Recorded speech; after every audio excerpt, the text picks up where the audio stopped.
Welcome to another episode of Players Talk Business with your host, Darius Jackson, Kavon Frazier. Today, we got a 16-year MLB vet pitcher.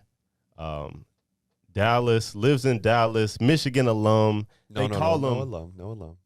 Oh, you're not an alum? No, he just loved Michigan. I just love Michigan. Well, that don't make sense. We'll get into it later because it makes zero sense at all. He's from Columbus. He's from Columbus, Ohio. Oh, yeah. But he likes Michigan, so his parents must have raised him that way. But they call him the Dutch oven, which we got to get into. But my guy is in the house today, Derek Holland. Welcome, bro. Welcome to the cast. Thank you, man. I appreciate you guys having me. We'll dive right into it. I mean, we can. Dutch My oven. parents. Well, we'll do the Dutch oven next. But Okay. Actually, let's do it first. Yeah. What's going on with So that? my last name's Holland, and everybody would always call me Dutch. Are That you was Dutch? the whole thing. I am a little bit. That makes sense. So it makes it helps. There it is. And so, all my friends, teammates, everything, they'd always call me Dutch. And then one day I came to the field, I was pitching, and I saw the sign as I was warming up. It said, Dutch oven, bring in the heat. And I was like, ooh, I like that. Oh. So I was like, I'm going to stick with that. Started putting it on my glove. I thought it was funny. Nobody calls me Dutch oven, I promise. Like, nobody does that. It's like, do you realize what that is? Do you really want to call yourself a fart under the covers? And I was like, no, I'm not going to do that. It's just, it's Is that something what different. It is? It's unique. I didn't even know. Come I on didn't now. You even didn't know. really was know that from the? No, I didn't know that either. Oh my God, you guys didn't know that? Oh man. Was that why you was with the Texans or the Rangers? I got drafted by them. Okay. I was their product, came all the way up. I was in the minor leagues for a year and a half. Big leagues from 2009 on, and then and then that was it. But the Dutch oven thing was just my little thing. Like, I thought that was funny, cool, unique. I'm just a goofball, so I like having something unique that stands out. That's And, hilarious. Yeah, so that's where that came from. But That's took hilarious, off with that. actually. I love that now that I know what that actually means. I didn't know. You guys didn't know that? No. You guys were thinking of the cooking thing then, Yeah, right? The big I pot. was. I don't know what I was thinking Heater, about. I was just like Dutch oven. I'm Okay, like, cool. He must throw some different shit. you I mean, know? I was throwing hard. I was Yeah. throwing 98 at the time, and Ooh. I mean that it made sense, Dutch oven bringing the heat, but I have a confession to the make. cooking side of it. I have a confession to make. Let's do it. I know you pitched in the 2011 World Series. You're a Cardinals fan. I'm a big Cardinals fan. Nothing wrong with that. And I rooted against you guys, and That's you okay. guys should have won, but the ball bounced off the wall, and that was it. Well, to say we should have won is the way I look at it. It's false. Yeah. The best way to put it, we were not that team. We were not the team that day. Were we the team the day before? Yeah, of course. Team before that, yeah. But that day they beat us and they won the game that mattered the most. That's the way I always look at it. It is a tough pill to swallow because we were literally a pitch away twice Pitch away. from That's winning crazy. Pitch away. Landsberg. it. No, David Freese. David Well, Freese David was the guy. Freese hit Lance that- Berkman first, yes. and Lance then Berkman was the hit for me. I mean, that helped. you know what I'm saying? But David Freese is your guy. And he declined to be a Because he doesn't, and I respect that because Yeah. you can't dictate a Hall of Fame thing by one moment. Now, I'm not saying he had one moment. He definitely did a lot Huge of great moment, things. but I get But it. that's such an iconic moment that he doesn't want that, and I respect that. That's cool. That's good. If it was me, I'm taking it. So because it's something that you're going to have for the rest of your life. You're Texas And I Rangers think- Hall of Fame. If it was me, Yeah, and I think that's what make big time players big is those moments. You know what I mean? yeah, he shined at the Fucking right crazy. time. That's the big moment right there. That's It was. He It's he cool. just declined that this year. He did. That's crazy. He did. But I mean, how was that like? I mean, it's your second year, or third year. That was my third year, second trip to the World Series. I had already gone the previous year, 2009. Jesus. So your 2010. second and third season. What was that like being at the highest level, pitching on the mound? How'd you feel? I mean, Well, this is funny. My first World Series, 2010, my first appearance, I threw 13 pitches and I threw 2 of them for a strike. And it was bad. And I'm not afraid to admit it. It was a bad, tough moment. I'll never forget. As an athlete, we always come in, we want to break something because we're so pissed off. And Benji Molina was my catcher, came up and was like, hey, just chill. It's all right. We all have those moments. It's not like you were, all over the place. You just couldn't throw a strike. Like, I was close for the most part, but I just couldn't throw a strike. And then I came back through another game. I was fine. And then the next year I come out and I throw one of the greatest games in Rangers history. And, I mean, that's why you can never, like, I'd always tell people, just because you failed one time doesn't mean it's over. It's got to keep plugging away. Don't ever give up because there's going to be another moment. And the way we look at it in baseball is we fail 70% of the time. That's still batting 300. That's a Hall of Fame number. Yes, sir. So why let something dictate that? Continue to stay positive, focus on what's ahead, forget about what happened, and move forward. And I did, and the rest of it took care of itself. And man, baseball is crazy. I feel like you got to be different mentally in baseball than in any other sport. You go golf too. Well, yeah, baseball. I mean, the thing about golf is the ball is just sitting there ready for you to just smack it. You know, baseball, you go through a drought. I went through a drought. I just played in high school. That was my last time playing. But boy, you go through a drought. It is hard to hit the ball, bro. You can't even see the ball in the majors. I go to the game. I can't even see the ball. I'm like, yo. Trust me, I got to stand in there. I've seen it. I've seen what 100 looks like. I've also seen what 90 looks like. I've done it all. But the thing is, like, as a pitcher, and you could easily, I've done this multiple times. I faced you. I struck you out. I could walk in. That's a third out. You were a third out. I walk into the dugout. Maddox would come up like, hey, what'd you throw him there? I don't know. I'd forget. Mm-hmm. But then the next time you came up to the plate, boom, sequence hit right there. I know exactly what I did to you. Boom, boom, boom. I'll do it again, and then go from there. So the game of baseball is about forgetting. You need to forget as quick as possible. So if I'm talking to a young pitcher and he's having a bad day, forget about it. Let's focus on the positive. Everything that you do, no matter what, focus on the positive stuff of what you did. You could have the worst outing in your life. What did you do right? Stop worrying about what you did wrong. Then you come out the next time, you're back to normal. And it's the same thing when you give up a hit. Cool. That at-bat's done. I got to focus on this guy now. I got to focus on the next one, because if you don't, you're going to have a snowball inning. Next thing you know, you're out of the game, and it's like, man, that happened real fast. Because it does. It'll be so quick, man. Do you remember, like, you know, they'll put up the stats like, oh, the last time he faced him was 2 seasons ago, and do you remember that shit? Like, oh, he hit a home run, or he's so you remember 7. Everybody. Like I could look at some of this stuff. Like, one of the coolest things, I talk about this with my friends, because he was one of my favorite players growing up to watch, Ken Griffey Jr. I got to face him. I can tell you exactly what I did to him. I know it from just looking at it. And, you know, I pounded him in with sinkers and then threw him a slider away, struck him out. Oh, wow. That's my strength, though. Left on left is a strength. Now, I also remember facing Derek Jeter, and the first time I faced him, he's a guy that when he gets in the box, he's like captain of the league. You respect this captain guy. And, I mean, that's what he is. Captain. And he always would get in the box, and he takes his time for a second, and then he acknowledges you with his hat tip, and then it's, okay, it's go time. Well, I didn't pay attention to that. And I was set, and then he got in there, and I saw him doing his thing, and then I got my signal. I started to go, and he stepped out, and he looked at me. And I'm not kidding. I instantly was like, I'm sorry. I'm so sorry. I did not mean to do that. I didn't mean to. He gave me the he gave me the nod next time, and I did it right back to him like, hey, I'm sorry. And then, you know, went out there, and then I talked to him the next day, and I immediately went up to him. I said, hey, man, I am so sorry. Like, I was just anxious, man. I'm facing you and all that. And he, of course, being such a great guy, he destroyed me to begin with in the game. And he was like, oh, you got really good stuff. That's one thing that kind of sucks, man. When they tell you got good stuff, and it's like, dude, you just hit everything I had. How can you do that? So that, I mean, those are the things that, like, you experience when you're out there, is seeing these big name guys, and just try to stay humble with it. You're like, that's one thing I also want to teach kids too, is you're just as good as anybody else that's out there on that field. You're here for a reason. Stay in the moment. Oh yeah. Always. So I mean, 16 years later, you live by it, just forgetting what happened, and you move on to the next. How is it, you know?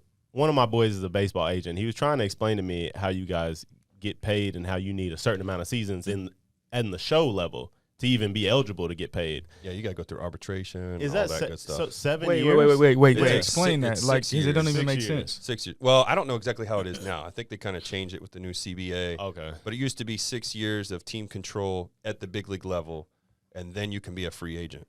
Now, I didn't get to experience that. I went up, I had 2 years, and then that World Series in the third year, Rangers came knocking and said, hey, here's your check. You want to take this or leave it? I took it. Forget arbitration. They bought out all my arbitration, and they bought out my first free agent year. Damn. Done deal. Right. So that's where it becomes iffy. And you have, this is the other thing too, is you have options, team options. So the way it is now, I think, I could be wrong, but before, the option would start as soon as you get sent down. So if you were at big league camp for spring training, you go up there, and once you get sent down, that's your first option, I think. I'm pretty sure that it gets to burn. You have 3 options, and then after that, you can be get put on waivers, and then somebody else can claim you. Mm-hmm. But your clock starts once you get up, and a lot of teams wait to start the clock. They want to because once that starts, now you have all the arbitration and all that stuff can come quicker. You also got to watch out for Super 2s. You could be a certain amount of days. Once you hit Super 2, you're guaranteed to make $1 million. Like there's so much numbers and stuff going into it. Unfortunately, I didn't get to really check it out, which is fine. I'm very happy with what happened with me. Yep. But that's some of the things that the guys deal with. A lot of the ups and downs too. That sucks too, because it can be, you're up and then all of a sudden, boom, you go back down. It's living out of a suitcase. So let's talk about because I mean, obviously we see like a lot of the minor leagues and stuff. And one of my best friends was in a minor league a little bit, and until he stopped playing. And I was seeing the way that he was having to live from lack of pay. What's your take, and how do you feel about that, about the minors and what they get paid? It's tough. You've got so many levels of right, whatever you call it, levels of playing. You got low A, you got rookie ball, low A, high A, single or double A, triple A. All that stuff, man. It's tough to do it, and that's why usually, for the most part, guys get like their signing bonuses when you get drafted, all that. And then you got, like, I see a lot of guys having jobs. They have 2 jobs. You got baseball, and then you got whatever. You're working at Lululemon. That's one of the guys I know that he was doing that. Damn. It's a hard thing to do, but the way I always looked at it, and it sucks because I'm not the best example because I had a year and a half in the minor league, so I didn't really experience it. But it's like that's your motivation is that big league paycheck. Man, I got to see, like, Prince Fielder's check when I first got up to the big leagues, or not Prince Fielder, sorry, Michael Young. I saw Prince Fielder's later. Hamilton, Cruz, all those guys, and you're seeing a lot of money. I don't want to say, but a lot every 2 weeks. They just showed you a check. Yeah, they're like, hey, this is your motivation. Like, use this. Like, this is what you're trying to play for. And because, like, I got my first check, and I can say it because it's me. I don't want to throw anybody else out there, but my first check, first 2 weeks, $22,000. I was like, God dang, man, this is nice. Like, I didn't have that. Like, what do I do? And then you get, one of the other guys, and it's like, I already signed a contract. Here's mine every 2 weeks. And then it's like, wow, that could be me. I just got to put the work in. And the thing that you see a lot of that frustrates me more than anything is guys get up there, and then that's it. Like, hey, I made it. But then it's like, don't you want to stay here? And that's where it became like I started to learn, and I got it from a lot of the guys, is you play for your first contract. You get it. Now you're playing for your second. Just because you got paid doesn't mean that's all. I mean, our money, yes, is guaranteed versus NFL. NBA is guaranteed. That's one thing which I do want to. I'd love to dive into it. NFL. We already had that on the list. Guaranteed money, but that's the thing is like it may be guaranteed, but your job is not. Is the best way I can put it. Like every year I went in, yes, I know I had a guaranteed contract. I knew I was on the team, but I came in with the expectations of I still got to make this team. I got to earn my spot, even though I got paid. And I'm told what position or where I'm at in the rotation, all that stuff. That didn't matter to me because I felt like I can't be just satisfied with just being, okay, here, you got your job. And that you see that with some guys. It's like, oh, we got to the big leagues, we got paid. And they kind of shut it down. There's not as much of that same intensity workout that you had to get yourself to the big leagues. That's why I'm blessed with the teammates that I had, the group that I was with. I honestly can say out of my entire career, I had 2 bad teammates in my entire career. And because everybody else was motivated to get that next paycheck or to get that championship trophy, whatever it was, we all had the same goals. That's what you got to surround yourself with too. So like I said, I got blessed with all the people here, especially in Texas, because this is home. Like the fans, like just being able to go to a grocery store when, I was playing here and thriving, like just feeling that love, knowing that they truly cared. Like, I had some bad games. Everybody does. I can't sit here and say I was Hall of Famer because I was far from it. I can promise you that. But the love was there, and that's what fueled me even more. It's like, this is for you. Yes, I'm playing for my career, but this is more like I'm trying to give back. I want to bring that trophy back to the team because I know how much that's going to mean to the fans. So it's wild. I felt that in Dallas with the Cowboys too. I felt like, because they cut me like 4 times, bro, and I just kept going back. You know why? It was the love, because I knew if we won a Super Bowl, ooh, buddy, bro, if we won a Super Bowl, that love is there for life, bro. And if you're part of it, that love is there for life. And so especially for us, like we get a way smaller window as you're talking about guaranteed contracts. But for you, it's very, very hard to sustain that high level of play for that long. Especially for a pitcher. You're going through your first Tommy John surgery, 17 years? Yeah, that's the wild thing. That doesn't happen much. Especially with how guys are throwing hard, bro. Yeah, it comes hard. So you're saying it comes a lot sooner now? Yes. Yeah. I've been told this year from April on, there's close to about 400 and some Tommy John surgeries. Oh my gosh. Now, that's including, though, your kids and your college kids. It's not just professional. Do you think it's because lack of technique, too?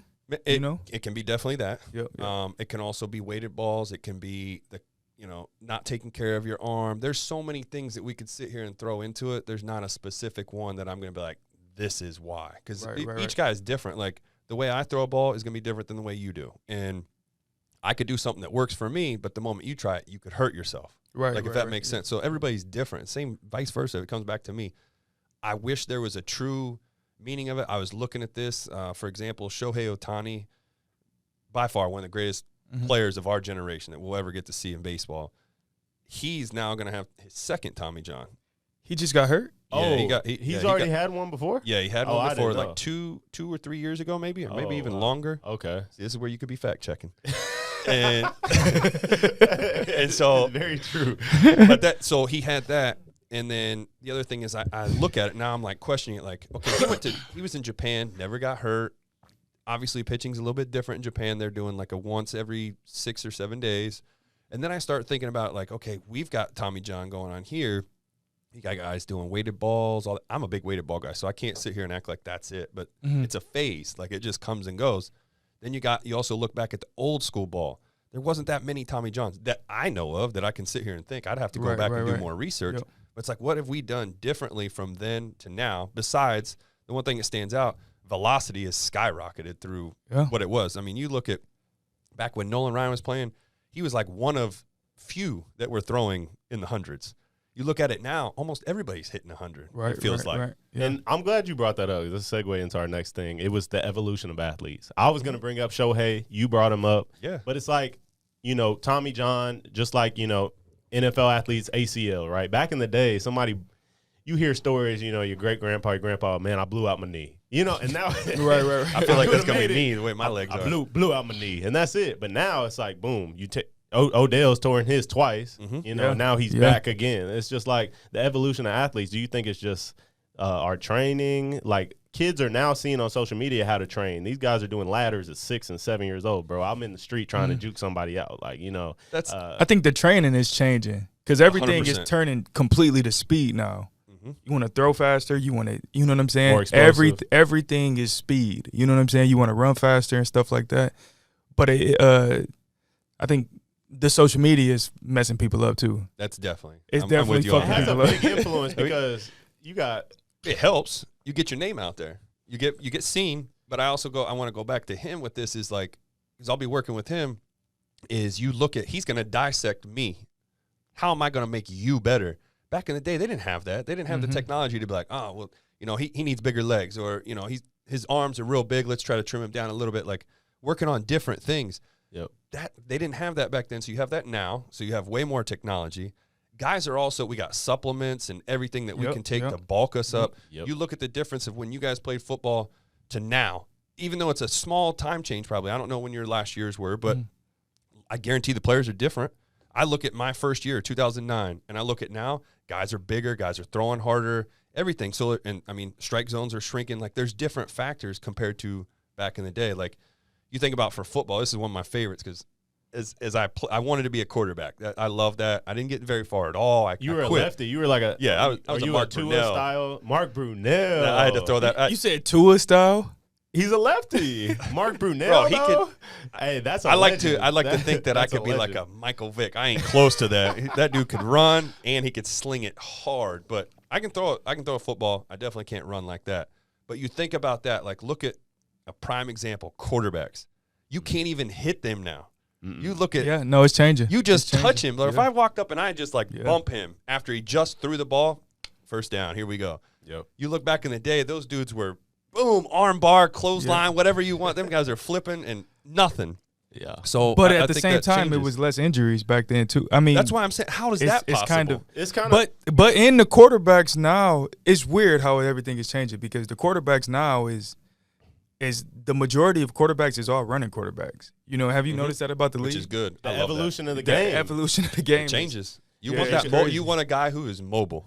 Mm-hmm. I mean, Well, because the DNs is getting faster. Bro, Like, you got I'm Micah glad you Parsons brought that coming off the edge. Dude, he's You better fast. you better have somebody that can run. bro, he beat who'd he beat in a race in the Pro Bowl? I know they weren't really warmed up or anything. I think he beat Tyreek Hill in a quick 30-yard race. I don't know. That's a tough one. I know I'm being serious. Hey, I think he fact did it. We have to pull up that clip, bro. Think about this though, like for hits and stuff. I love watching good hits. Yeah. You remember the Pro Bowl Sean kicker? Yeah. Yes. What was the guy's name? He passed away. Sean Taylor. Sean Taylor, yep. Bro, that was the best hit I've ever seen. In the Pro Bowl. That was the best hit I've ever seen, bro. But that's the thing is like and I love it. You got to obviously protect those guys because I don't know what the body's like after. You guys are easily going to tell me like, man, I feel like crap. My body, I can tell. I played football. Mm-hmm, yeah. Baseball, like the only thing I'm going to tell you, okay, my knees are a little wore out from working out, but my elbow or maybe my shoulder. Football players have full body issues, and then you also got the head issues too. Which you see that new study that just came up? What? No. What study? Is bad? Did you I haven't see? seen it yet. They said like 40% of NFL athletes that died before 30 had CTE. Oh wow. See what I mean? I mean that. Yeah, it's what you sign up for, but at the same time, do you want to put your kids through that? That's the next conversation. I mean, yeah, athletes are getting bigger, stronger. I think that's part of the hits. Have you seen the little kids football that they hit? Going crazy. I forget what team this is. I saw it on Instagram. Dude, these kids were ringing some bells. And I mean, people, bro, it was unreal. I'm like, God, the kid's laying there like you could tell he's probably knocked out or something, and then he starts crying. They're smoking people. And my take on it is I truly believe that a lot of us have it, just from playing football for that long. You know what I mean? It's a like, don't nobody, your brain ain't supposed to be banged, against the helmet that much. You know what I mean? But yeah, you're causing that thing to move. I think that is being masked by like the lack of help that the NFL or the NFLPA or whatever provide for players to transition. I think the transition is the hardest thing that players would, that any athletes would go through. And, when somebody psych out, after their transition, then that's when they try to blame it on CTE. And of course, if you play football for long enough, of course, it's probably going to turn out he got CTE. Yeah. So you see AB's tweet? but imagine if it was just me and you who's doing pretty good after the transition. You think they're going to scan our brains they for ain't gonna CTE? worry about you. They'll push you. They're not even going to worry about us. You know what I mean? We're living examples. You can do something after. Right, exactly. So that's the hardest part, though. So that's, I know. In all sports, Yep. once retirement hits, like I'm still dealing with it now. I've had time. I mean, I got a psychiatrist too, but I talk to many people. Like, it's the next step. Like, you're so used to the routine, and we talked about it a little bit when we were at Cowboys. But it's the routine. Like, you're so used to every day baseball, football, whatever it is, and then all of a sudden it's gone. Now what do I do? That's the hardest part for me is trying to find something that I can gravitate to, but still have my competitive edge because I compete everything. I don't care what it is. You want to have a cook-off? Let's go. We're gonna bet on that. Who's like, it's just because that's the nature of how we are. Like, you want to compete. So finding that edge of like, all right, baseball, I'm not getting up anymore. Now, what am I competing? What do I got? I feel like with pitchers, it got to be really, really tough too, because that rush that you get on the mound, I can't imagine being one-on-one versus somebody. I mean, obviously, golf is you versus you, but imagine being one-on-one with A-Rod and you having to try to strike him out. I'm sure it's a tough, crazy feeling with the fans and everybody watching, and you know what I mean. It's a mix because it's like it's almost as a person, did you hit your pinnacle in life? Are you now just like coasting after your career? Like, man, I already touched the highest. Like, what else can you find that gratification in? It's almost like being like a wide open. I get it with the open field tackles. Like, you know what I mean? From a safety, having the wide open hole, and you got Darren Sproles running down. You know what I'm saying? And you have to tackle him. Like, that's impossible, by the way. But I got him a couple times in punt.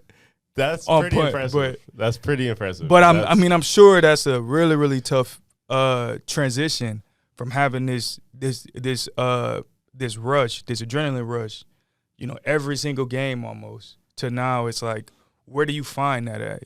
Well, So I want to give a quick shout out to my psychiatrist, Don Cox. He's with the Mavs. He was with me at the Rangers. And the one thing that he would always tell me, and that's what kept me so grounded with this, is you got to live in that moment, obviously. 100%. You get that moment like facing A-Rod. That's a big deal. Yeah. But you also got to make sure, as he would always tell me, keep the little green man inside your head. Mm-hmm. Don't let him out. If he gets out, that's where all the chaos begins. Right. Because now you're not focused anymore. Right. So you always got to stay in that moment. And the one thing I've always heard too is when it comes to this part of, no longer playing, you got to enjoy all those moments, because trust me, when you're gone or when you retire, nobody else cares. I'm not saying people don't care about you, but like you're not the guy. You're not the people anymore. You're not a part of that.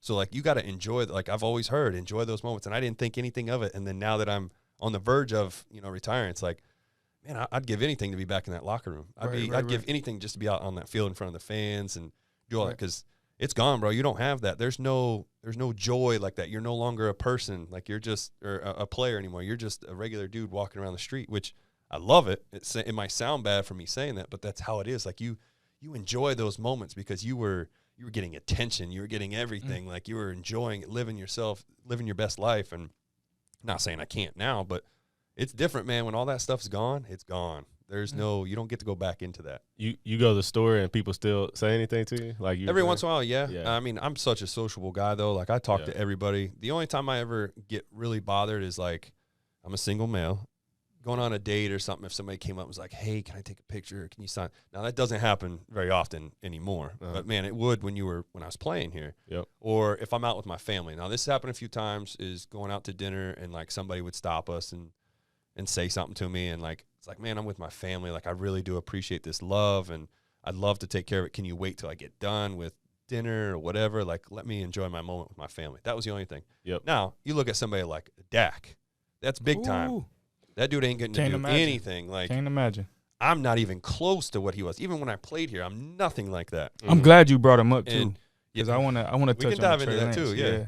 And I like that would be tough, man. You can't. Yeah. He probably can't even go to a grocery store. Oh no! You know what? Funny story. So rookie year, he gets drafted 4th round. He had. We're all into it. We're all getting our blue checks on Instagram. He had like 98K followers, but he got drafted 4th round quarterback, right? So he was about to go to the mall one day, and he's like, hey, yo, DJ, I'm about to go to the mall, grab some cologne. You want to come? I was finishing some assignments because I was still finishing up school. I was like, no, you got it, bro. And so we went to the mall. He came back. I was like, yo, how was it? And he was like, bro, like nobody came up and talked to me or said nothing. I was like, for real? I was like, maybe because you had a hat on, bro. You know what I'm saying? I was like, maybe because you had a hat on. He's like, yeah, bro, nobody recognized me. I'm like, wow, that's wild. 2 months later, bro, this was in May. 2 months later, he made a start versus the Rams, and really he really never looked back, dog. And then he went from like 98K to like 2 million followers. Starting quarterback, whole life changed, bro. And so for that, even when he's done playing, that he'll have that status for life. Yeah, he can't go to the grocery store. He can't do anything. It's different for athletes. Like for me, I'll go to the grocery store. People don't know who I am, but people look at me because they, especially like going to Kroger and Prosper. You know what I'm saying? Like football players just look different. It's like we don't know what you did or who you are, but like you did something. You know what I'm saying? And that's what we get most of the time now. Like baseball and hockey players, sometimes you don't know what they look like out of the uniform. So 100%. But we do know that, y'all own half the city because y'all's contracts is just different. So it's that guaranteed money. So we brought up Dak. Yeah. We brought up Dak. Yeah, so yeah. I want to touch on this Trey Lance situation. I'm sure everybody knows Trey Lance. Dallas traded a 4th round pick for Trey Lance to come in. Like, what's y'all take on that? Like, what do y'all think? Like, what's your overall take? First, I want to say it's wild. In football, you guys trade picks. I don't know if basketball does it, but baseball don't. We don't trade picks. Yeah. There's no trade picks or picks. Yeah, however you want to put that. It's just what you got. That's it. Like you, guy for guy. Yeah, that's all you got. But y'all trade money sometimes too, though. Oh yeah, you could get traded for a sack of marbles, basically. To another team. That's. I mean, it's true. That's how it is. Damn. But for Dak, to be honest, I don't really think he's gonna care. I think as he should look at it, and this is just me, I don't know, but he should look at it as, he's here as an insurance policy. What do you think the motive was behind it, though? Because obviously Dak was looking for a new contract. I know what the motive is. Yeah, what do y'all think the motive is? You know, that's more so what I was saying. I'm curious. We'll get to that then. I'm curious about this too. It's like I noticed this with NFL. You guys get contracts, and then it's not even close to being finished, and then it's already like, oh, let's go ahead and take over this second one. Let's get another one to replace that. Now, granted, Dak is about to be done with it, right? 24 is his last year, or is it 25? I think it's 25. But okay, but still, like you're already starting to do contract. The thing with the NFL is very like. Well, the contract is very backloaded. So like the majority of, for a lot of people, the majority of their money kick in on the back, but the back isn't guaranteed. So like that last year, maybe 2 years may not be guaranteed.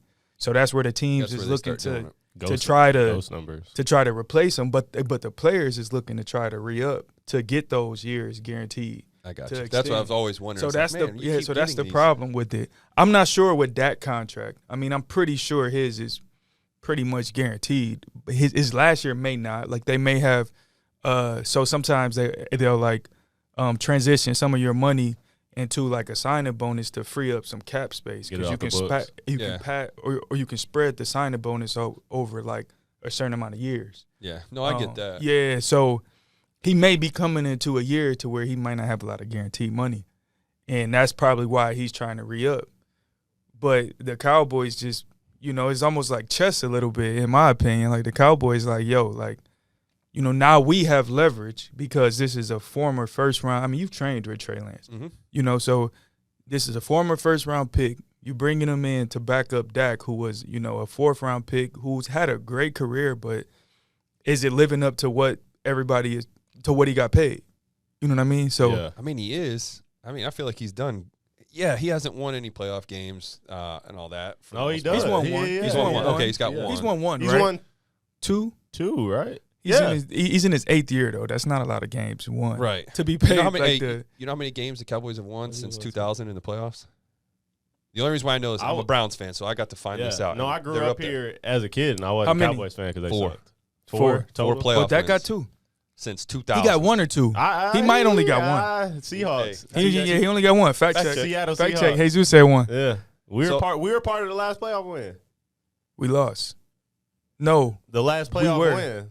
Seahawks, bro. But did they win one last year?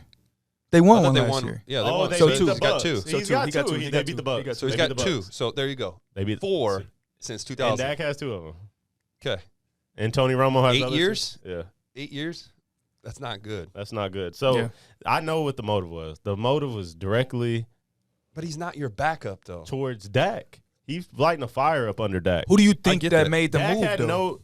Who do you think made Jerry the move? Jones. I think it was Jerry McCarthy. Jones made the move because I think it was McCarthy. You got Cooper Rush, you got Will Greer. They're great supporters. They're great quarterbacks. Yeah.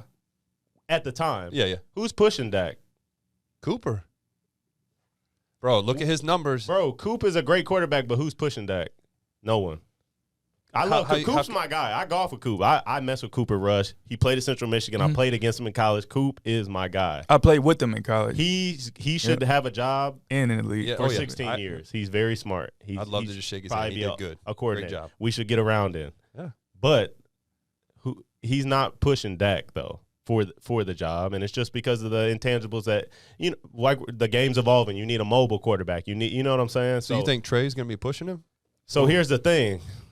Why not spend a 4th-round pick? The Cowboys have always had notorious 4th-round picks, by the way. So they value their 4th-round picks. They trade the 4th-round pick to get Trey Lance. Why not take a chance on a 3rd overall pick and just have controversy in the locker room, right? And Dak's going to get a little pissed off. Like, well, that was unnecessary. You didn't have to do that. And he's going to play good as So you think it was Jerry that made that move? Jerry made the move. Dak's going to play lights out. I think it was McCarthy. The team's all good. I think it was McCarthy. He needs to throw some shit in there. I think it was McCarthy. You think it's McCarthy because? I think it was McCarthy because, so obviously somebody's on a hot seat. It's either Dak or McCarthy, right? Both. And McCarthy, I think both is, but I think McCarthy want to make his he's making his stance right now that like, hey, like you guys brought me in. This isn't the quarterback that I've chose, right? He was y'all quarterback before y'all brought me in. I want somebody in here that I can make my Aaron Rodgers. And I think that's what McCarthy is doing. Valid point. To where like maybe it's probably not gonna be this year. It might not be next year. It might be next year to where he's gonna be like, hey, I want to play my guy. And I think it's gonna be Trey Lance. See, I think it's more of an insurance policy because I love Dak, all right? I got to sit down and talk with him a little bit. Awesome. Nice one-on-one. I think this is more of because you've been hurt, the track record. Yeah. That's where it's like, okay, we need I can insurance. see that too. I can see that too. Cooper's obviously your guy if Cooper's that happens. a I hope dog. it doesn't happen. I hope nothing against Cooper. I love him. He's a dog. I stand by that. He's a winner. You want to see Dak play all year. Yep. But if something were to happen, Cooper's your next guy up, and now the pressure would come in to having Trey out there is, okay, here's the other guy now. And then with what the Cowboys have now, then you get Trey out there, then we would see the pressure because I think Trey can be successful. New environment, fresh start, gets to be yourself, learn a little bit more. I think that's where it would benefit. But I think it's just bad timing because you got a quarterback and you know that's their track record is being like not being healthy. Now he's gonna go out there and be fucking Superman, and that's when bad things happen. You know, it's when you try to tuck the ball and run now, and now somebody else hit you again. But you right? can't play know what I'm scared. saying? You got to do it. You can't play That's scared, gonna but get now him you going. playing risky to where you ain't got to. You know in what I'm saying? college, bro. In college, he ran a lot, bro. In college, I had 0 surgeries. In the league, I had 5. So college, I mean, it's completely Because different. we're older. We're older. Right. But like, He's we older can't- too, though. We can't worry about. He He's didn't get 30 younger. years old. Yeah, he didn't get younger. But also, hey, quarterbacks play until 40 these days. He can play till he's 37. 38. Can. Okay. But you still got to, like, As long as that UCL. Not no those more, guys, though. It's not even that, though. That I heard this, too, is like guys that are playing older like that are the ones that are very accurate and doing, they're having the success that way in the pocket. What's going on here? What are you saying?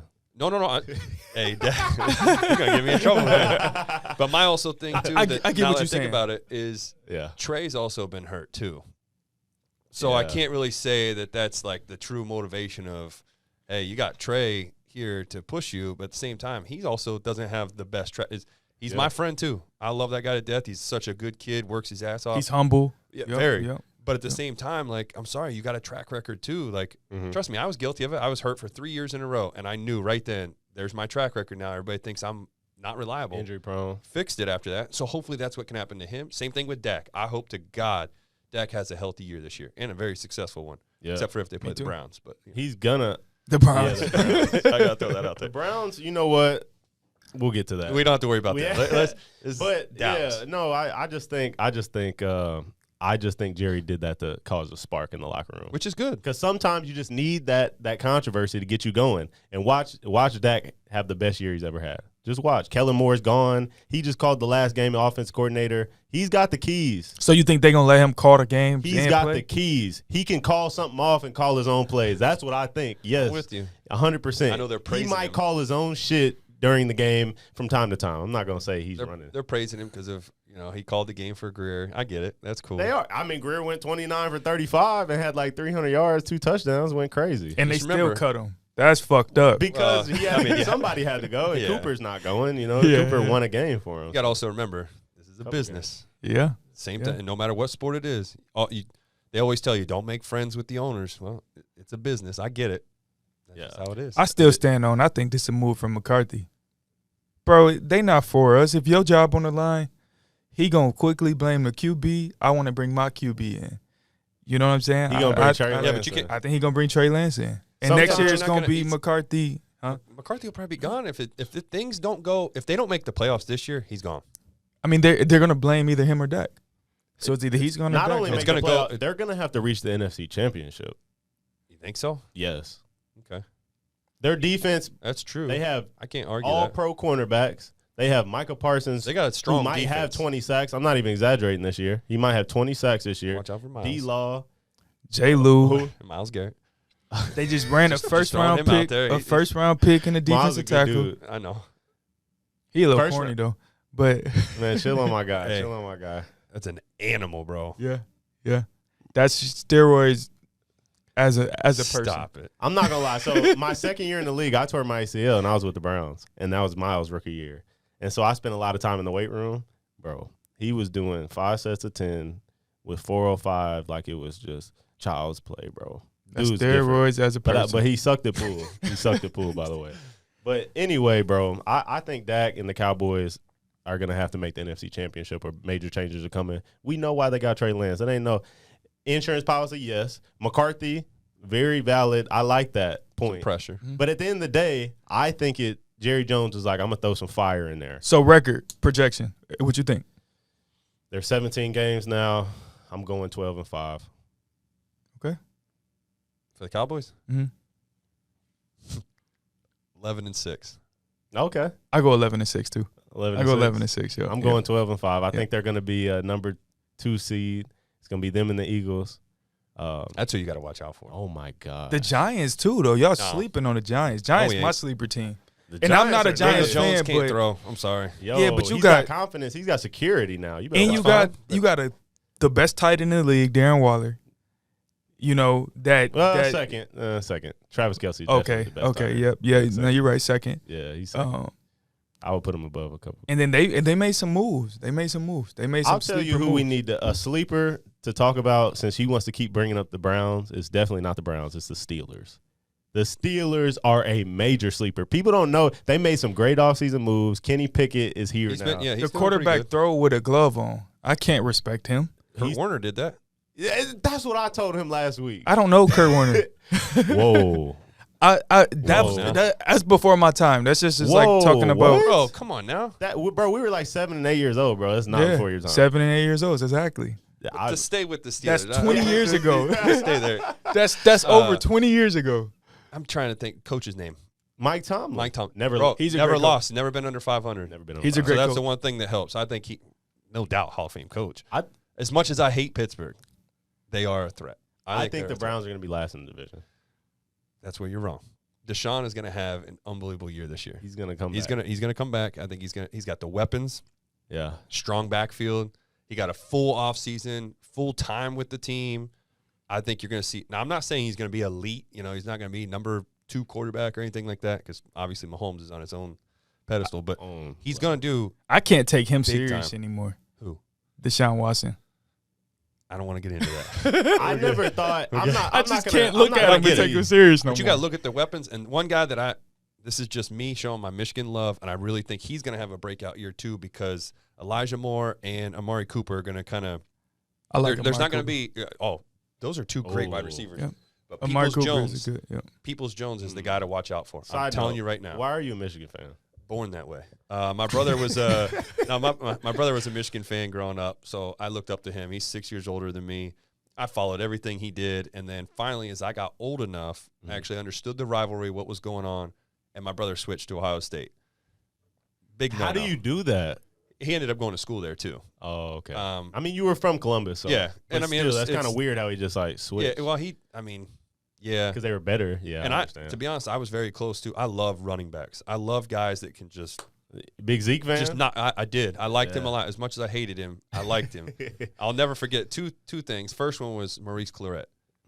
He was unbelievable at Ohio State, and they went to the Fiesta Bowl back with Craig Krenzel, all that. And my uncle, big Buckeye fan, bought me a Buckeye jersey for Christmas. I was like, okay, maybe I'll do it. And then I was like, nah. I threw it out. I couldn't do it.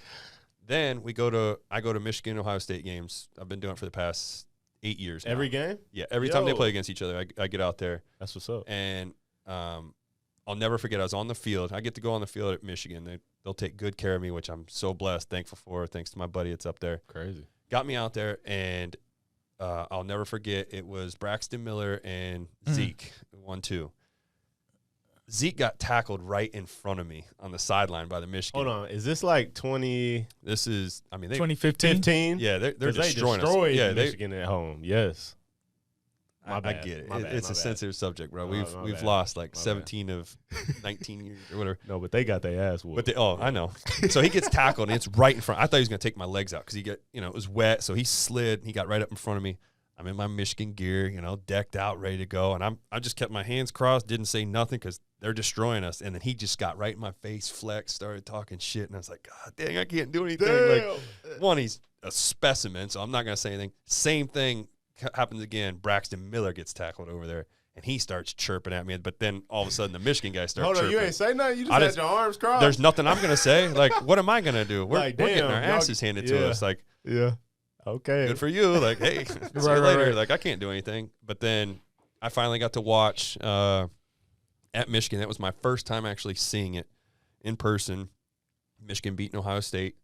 And then I also got to watch it again the next year, which was last year, at Ohio State. My brother's a huge, like I said, Buckeye fan. Mm-hmm. I had him there I didn't have him at the big house this last one. That's on me. But I had him at the Horseshoe. And I'll never forget, one of the dumbest things I've ever seen. I can't stand it, but Ohio State, Michigan's warming up.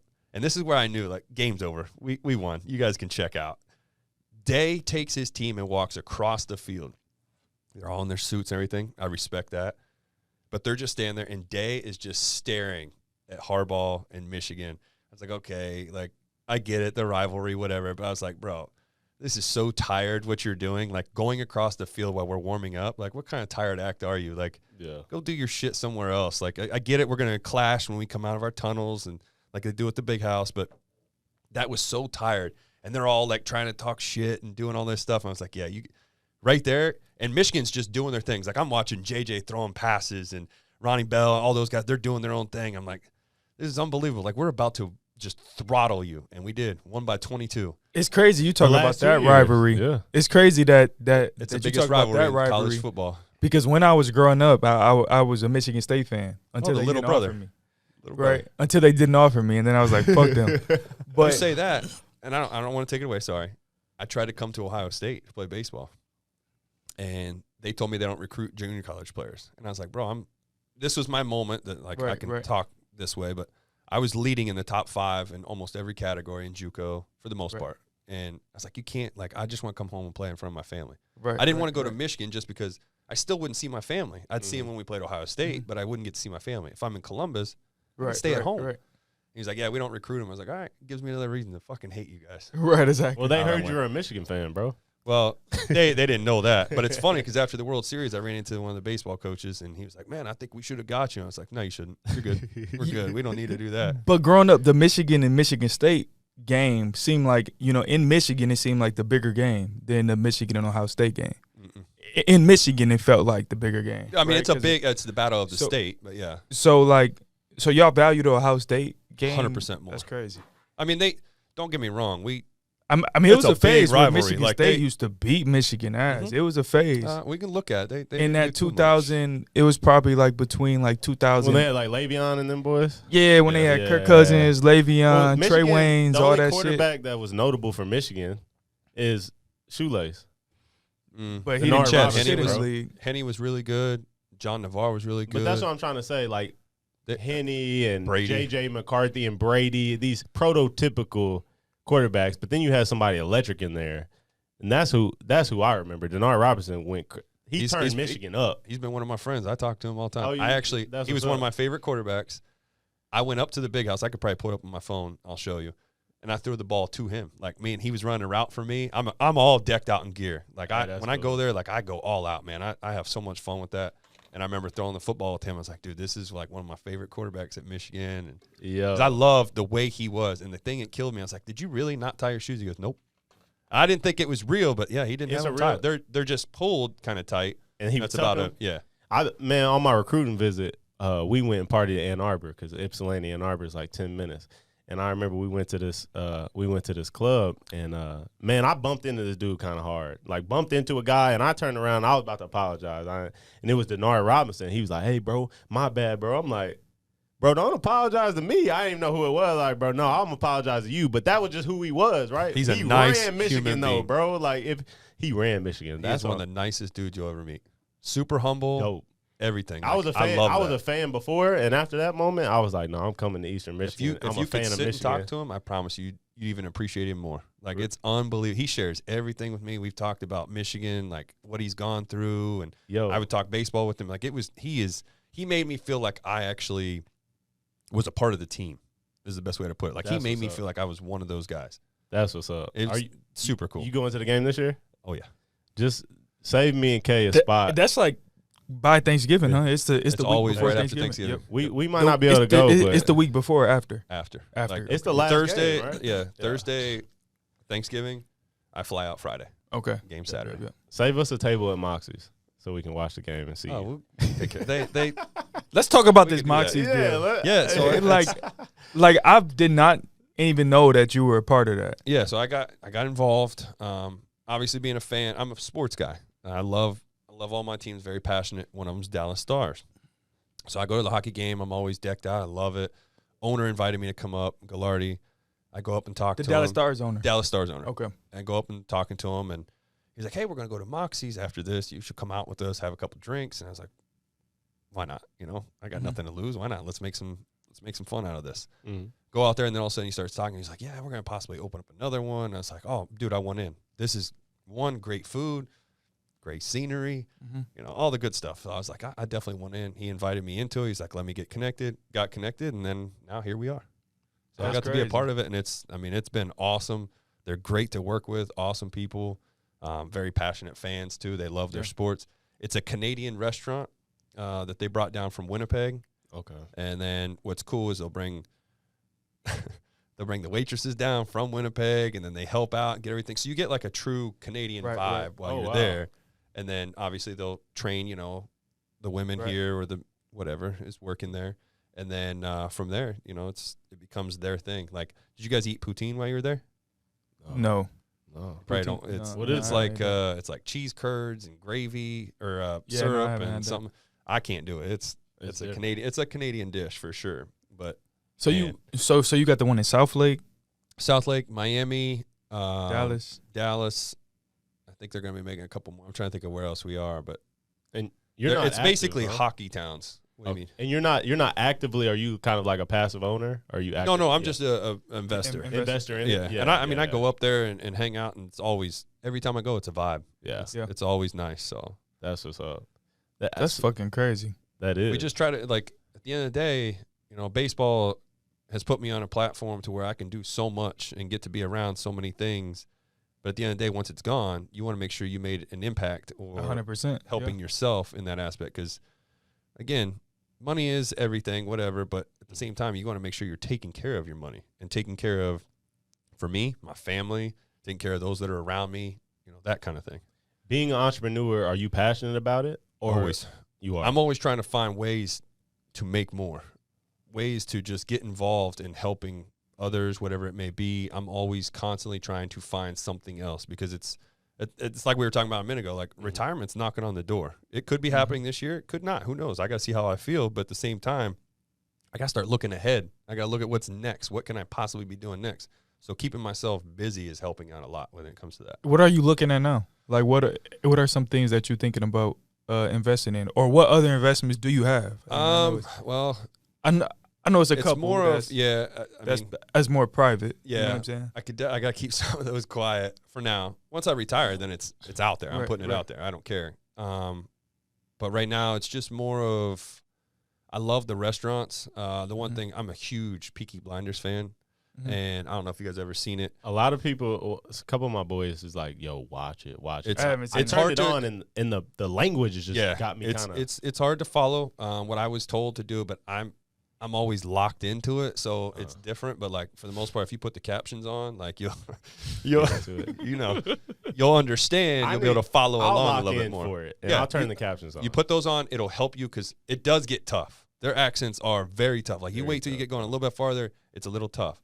But you start understanding, and the reason why I bring that up is because I like the old school look. I like that old vibe, and having like the way that they had their own little pub, and then they had like a speakeasy part to it, basically. Like they had their own little section that they would sit and hang out in. That's what I would like to get, like a little bar restaurant, and just be able to have that so I can like chill with my boys, whatever, and watch, and then I can go out, interact with people, and then go back to my spot, like, and be able to overlook everything and still see it. Yo, I like that. So that's something I've also got like. To add to it, I've got an old school car too. I got a 1930 Rio, basically just like Peaky Blinders.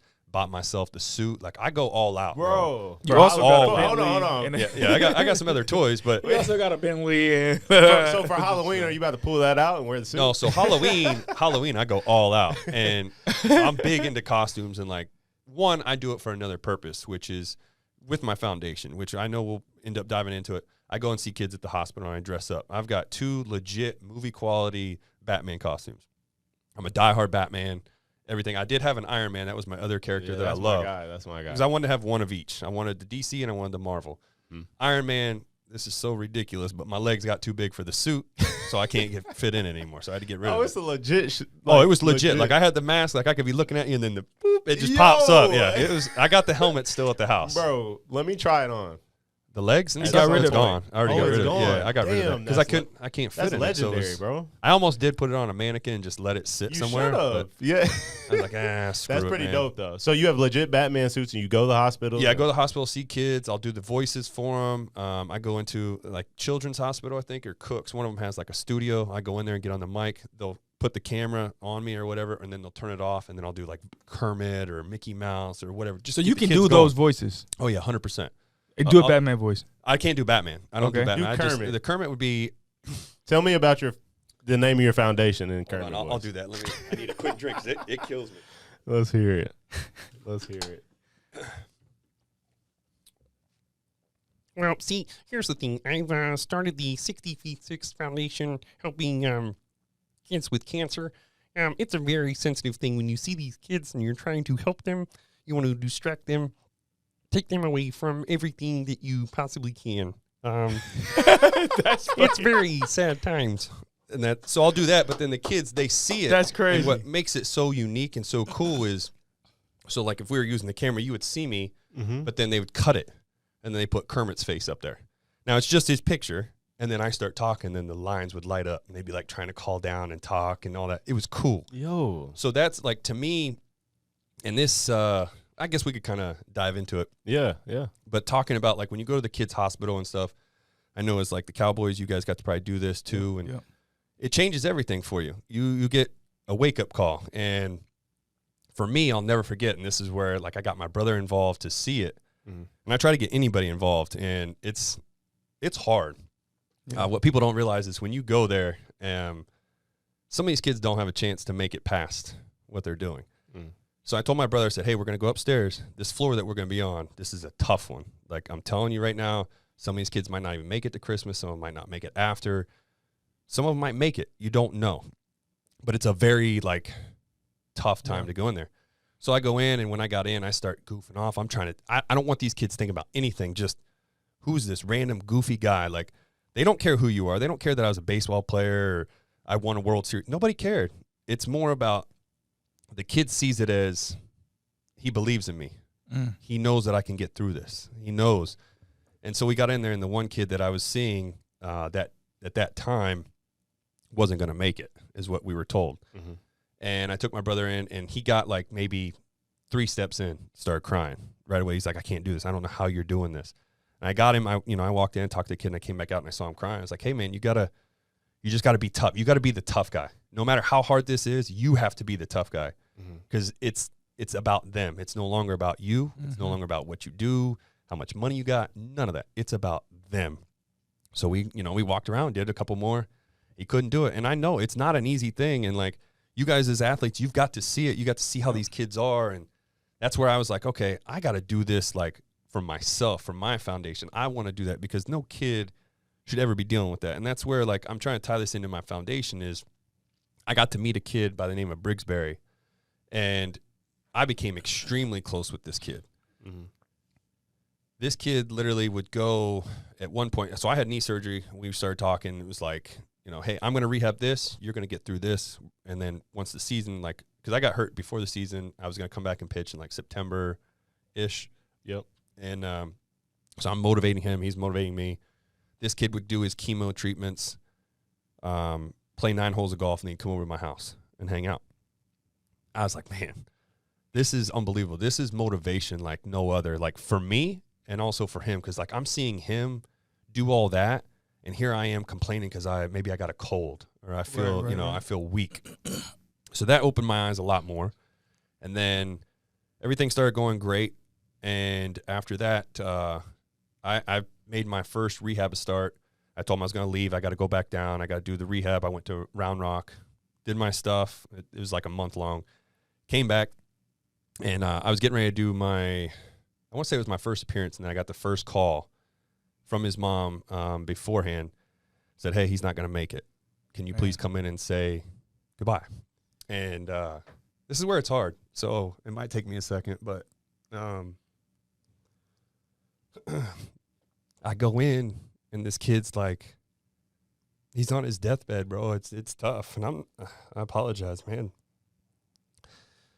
But this is where I also got to see where God was real. And this is why I love tying this into it, because a lot of people question their faith, and I want to be able to show them that it's real. I get in there, he's not opening his eyes. He's not able to grip or anything. And one of the things he wanted was a LeBron James signed jersey. Thank God for Dirk Nowitzki, one of my great friends. I appreciate him. He went and got that for me so I could bring it, because I couldn't take Briggs in there. Wow. Get in there, I lay it on him, and me and the guy that was with me, Ben Rogers, we're talking to him. I was like, hey, man, let's pray with him real quick, and then we can get out, and we'll let his family be with him. Started praying, and I just remember, like, once we got done with praying, I looked at him, eyes opened up, and you could see him, like, looking at us, like, just trying to, who's in here kind of thing, and then I could feel him squeeze me. And I just remember telling him, like, man, we love you. You're going to get through this, whatever. Walk out. It's so hard for me to see people crying. I saw Briggs' mom crying. I lost it. I'm hugging her, telling her I love her. Well, we're here with you, whatever you need. I leave. I get a phone call the next day. He made it. He was good. Everything was great. I was like, oh, my God, this is awesome. Starts picking it up. Everything's going good. Now I'm about to make my first start. He's active. He's kind of he's not really moving around, but he's moving around in his bed. And I said, hey, we're going to Kansas City. I want you to watch this game. This is my first start back. I got something for Briggs. Make sure he watches. Get out there. I write his name on the mound. I wrote his name on my hat. I wrote his name on my cleats. I pitch a gem. I throw a great game. I end up going like 7, I think, innings. I ended up giving up a run, get the win. The Rangers gave a shout-out to him. I got to shout him out. And then I did my post-game interview, did all that. It was great. He was pumped. They sent me a video showing him. He was so excited. He was into it. He was so grateful to see his name on my jersey, everything. I give that to him. That's just something like, I'm sorry, no matter what, like that goes to them. Do that. A few starts later, we get down. It's the last start pretty much towards the season. I got probably one more. I'm facing Oakland. I go out. I had talked to him. Everything's going good, you know. And I found out that he had gotten up out of his bed and tried to do something on his own. Bodies like that, when you haven't done anything, they can't handle that. Well, he ends up collapsing, bruises basically from like his lower butt all the way up to his back, just covered. And a big bruise, just everything, just not good. It's going south. I go out and pitch against Oakland. When I come out, I have John Daniels. I have Blake Miller, who's our MLB security. They came over, and they were like, hey, we got a call. Deanna, the mother of Briggs, is saying that this is it. He's taking a turn for the worst. He's not going to make it through the night. Do you want to go? They offered to help me to go see him after the game. Don't worry about the press. You can go. We'll take care of it. It's not a big deal, which the media is not going to care. If they know that that's what you're doing, they don't give two shits about that. That I was going to stay and do an interview, not kid. Right. I couldn't do it. And it's to this day, it's one of the hardest things like I still think about is I never got to truly say goodbye. And he ended up passing away that night. And it was so hard to see a kid in that moment the way that it was, and like understanding that that's somebody's child. And the way I looked at it, that's my brother. We became so close. We were family, everything. To this day, I still bring his mom and dad to every single opening day that I'm a part of. They've been there. I keep in touch with them. They're always at every one of my foundation meetings or foundation events, charity events. And it just sucked because you don't realize how lucky we really are to be in the position we are. Yeah. And being able to take a kid away from what he was doing, and that was the one thing I got constantly reminded was it was never about the baseball player. It was never about the person doing whatever. It was the fact that you put my kid up like that on a pedestal with the time that you have to go do whatever. Like as athletes, we could be doing this, and this, but no, I went and dedicated my time towards him. And I've done that with many other kids. I lost another little girl, Adriana. She would send me videos, like smartest little girl in the world, just sending me iPad videos and stuff of how to do things. She would teach other kids in the hospital how to do it. Wow. She passed away. That was hard. I can't believe I did it because it was so hard to do, but I was at their funeral. I was there for them. I wanted to make sure that they could see I was there for them. I care about them because you get so attached to these kids that people don't realize that Doesn't matter who you are, doesn't matter what you do. If you give them time and you show them that you care, they look at it as, I'm no longer in this battle alone. They already know that their family's there. They know what their friends are there.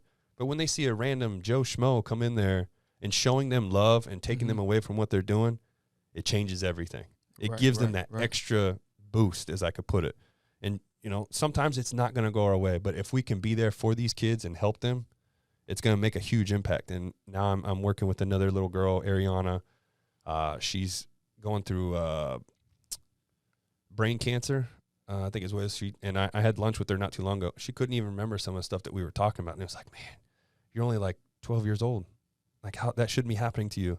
That should be happening to older people, not a child. Like, so we try to do what we can, and that's how my foundation started, was because of Briggs, and then obviously with Adriana. And a cool moment, I hate that I'm drawing a blank on his name right now.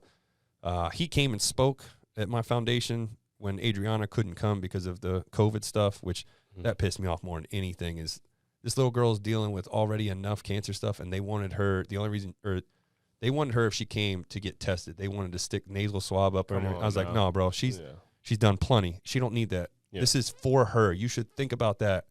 Like, I get it, COVID, whatever, but at the same time, this is a bigger deal. And so she wasn't there, but we did get to FaceTime her and show her the love from the fans and stuff. But I also had another kid there that was able to give us his story and motivated us, man. You talk about a speed. I'm not kidding. I could have ran through these walls. It was so good. Right. Goes through his cancer treatment this past year. He's there. We get to ring the bell. I reached out to the hospital. I said, hey, I know he did this here. I don't want to break any traditions, but is it cool if we do it in front of everybody here? Because I want him to see the true love of what he brought to the table. And they did. They said, yeah. And they brought the bell out, everything. Let's go. You talk about a cool-ass eruption. I mean, I get it. It was like 1,500 people, but, bro, it felt like there was 20,000. It was so loud when he did it. When is your next event? So right now it's at November 2nd. We could possibly be moving it to maybe like November 3rd. We're trying to work on an artist that's going to come out there and perform. I can't say anything on that, obviously, but that's the plan. It'll be November 2nd or 3rd, Lava Cantina in Dallas, or at the Colony. So that's what we did it last year. It was awesome. I think that was better to do. It's tough to do like golf and some of the other events because you got to pay attention to weather. And this, we were at least in an enclosed area and just nice concert, get some good vibes, music and everything. But, man, when you get those kids up there, too, I get to bring them on stage, let them talk. I want them to see how many people were truly in their corner. Because, like I said, I know I keep repeating myself, but that's what it's all about is these kids see somebody else that gives them that much more motivation, that there's this many people pulling for me. Yeah. This is my friends is how they're going to look at it. Like, I've got all these people as my friends. So 100%. It's tough, and I'm sorry, I kind of broke down. It's tough when you get close with these kids, man. There's no speech, it never will be. It's always coming from the heart because that's what I want to bring to the table for these kids. So how can people get involved? 60feet6.org, or you can get on Instagram. It's 60feet6. It's the number. I had one of my radio hosts when I was doing that. He was like, "Is it 60 spelled out?" No, it's the number 60 and then feet and then 6, and then you can find it on there easy. Yeah. Or you can just type in my name, DerekHolland45.com, too. I forgot about that. Dope. I'm coming to the event. Be ready to cry. If you like, it gets way worse than how I was now. Like I was trying as hard as I can to kind of fight it, but it gets very, very hard for me to talk. No, we're there. We're there, man. That was special. We appreciate you sharing that, man. Yeah. I mean, that's what it's all about. It's, I'm trying to just raise money for them, not me. Yep. And I mean, it changes you. Oh, yeah. It changes you. Well, that's the motto. Change the game. Listen, that was special. I'm glad the listeners got a chance to really get to know you. You wear your heart on your sleeve. Always. A quote that you said before we even got on, because now, we're athletes. We need something else to compete in, and we golf on the side. And, you shared golf and 9 holes together. I thought that was cool. But it's like, man, if you golfing and somebody's cheating, they ain't real. They ain't real. You know what I'm saying? It's like Kavon would do something like that. If you want your ass. That's why I don't golf now. The way I always look at it too is like, take your friends out, go golfing. You'll see who your real friends are. The guys that are cheating, like, you ain't doing nothing to help your cause. You ain't like, it's nothing like if I'm going to do a business with Kavon, all right, let's go golf. I don't care how shitty he does. I don't care how good he does. It's just more of the vibe. Yeah. But if I see like we're trying to play, have a little bit of fun with it, and you start making up numbers like, oh yeah, I got a birdie, and I saw you go in the water twice. Like, come on, now I'm gonna be questioning. Got like, a bogey. I say the same thing about people at the grocery store. If they not putting their carts back at the grocery store, man. I mean that's the easiest, most simple thing to do. For sure. You know, and if you just leave it right there, I mean, you tell me a lot about yourself. Yep. You know, You're making somebody else work harder for your actions. right? Exactly. It shouldn't be that way. It shouldn't be that way. I like Yeah. that. That's actually good because it does bother me more than anything. Like, just take an extra 3 steps to go put the cart Right, back. exactly. Like, do you really got to hurry that much to do that? Like, come on. Hey, re-rack your weights. You know what I'm saying? So Oh, yeah, same shit. Re-rack it, Bro, I too. get OCD on that where it's not only that, put your weights there, get the numbers facing the right way or the letter, Yo. whatever it is. Oh, you super Yeah. OCD. Dude, it you drives have your me own gym insane. because that's No. what will make you do that. Like No, if you have, you. It's just going to the like I'm rehabbing every day. Oh yeah. And when I go in there, it's like I gotta find a 5-pound weight. Here's 1 5, but the other one's over there, or I got them in different order. Like it's 2, 3, 9, 6, 4, and I'm like, what are we doing? Just put them in order. Like you got them here, you put them here. Like it's simple, bro. So simple. Bro, listen, it's been an honor, bro. It's been I a just know pleasure. if you were my teammate, bro, I'm running through a wall for you. I'm trusting you on the mound. I'm riding in a battle with you on the field. I trust you. You know what I'm saying? Because I got to see the real you today, bro. We're coming to your event in November, and you're the real deal, bro. And we're going I to redo appreciate this it. for the season, too, after a game. Oh, we got to redo it. We got to let a few games play Or out. the that's World fine. Let Series me- or whenever the – It doesn't matter. You're going to be playing. Well, I'm not not playing, bro. not this year. I probably Or the I World won't- Series. When the World Series comes, we let's need get to it. Let's get it we need to the do it week with the after the foundation event. I think Okay. we should do it then. Yeah, that's fine with me. October World Series. When is the World Series? October? October. Okay. Yep. Yep. And The then week we'll before see. then. Huh? Hey, The that'll be week before the Okay. event. Okay. Yeah. To- We got to see what's going on in the It'll be football good field, because I'll be too. able to hype up Michigan. I'll be able to hype up Cleveland. Browns gonna be 3 and 5. No, stop it. Man, But it wait, was hold a on here pleasure, before bro. we go. Then let's Yeah, put yeah. this prediction. Oh, here we go. I like that, and I'm serious. I want to see what you guys think here. 'Cause Yeah. you already know where I'm going to go. Who has more wins this year, Cleveland or Dallas? Dallas. Dallas easily. You think so? Not even a sec. Cleveland's gonna be last in the division. I back that. I'll buy you a new driver, whatever you want. I just got one, but okay. I want to put something on it then, like that. That's Yeah. I actually predict that the Browns will have more wins. Okay. The Browns will also get into the playoffs too, and I think that the Cowboys get into the playoffs, lose first round. Browns won't lose the first round. Oh. And Browns have better And record? better record. So yeah. that's two What different are we bets. putting on that? That's two different bets. Yeah, what are we putting on that? So we'll do the driver since you brought that up. I'll All leave right. that there. The Hold on, driver what's for your which driver? one? What'd you get? I got the Paradigm. Damn, I want the Paradigm. I got the Stealth, and I want to switch to the Paradigm. It's There you go. nice. So It's this nice. could be it. There you All go. right, Keep we'll- practicing with we'll yourself. trade. And then we'll do yeah, we'll trade. I'll get you a fresh one. Okay. And then since you like golf too, a round where like got to be reasonable somewhere around here or something like that Yeah. of golf wherever you want. Okay. Set it up that way. Let's do it. Hey, deal. You gonna say Vaquero or something?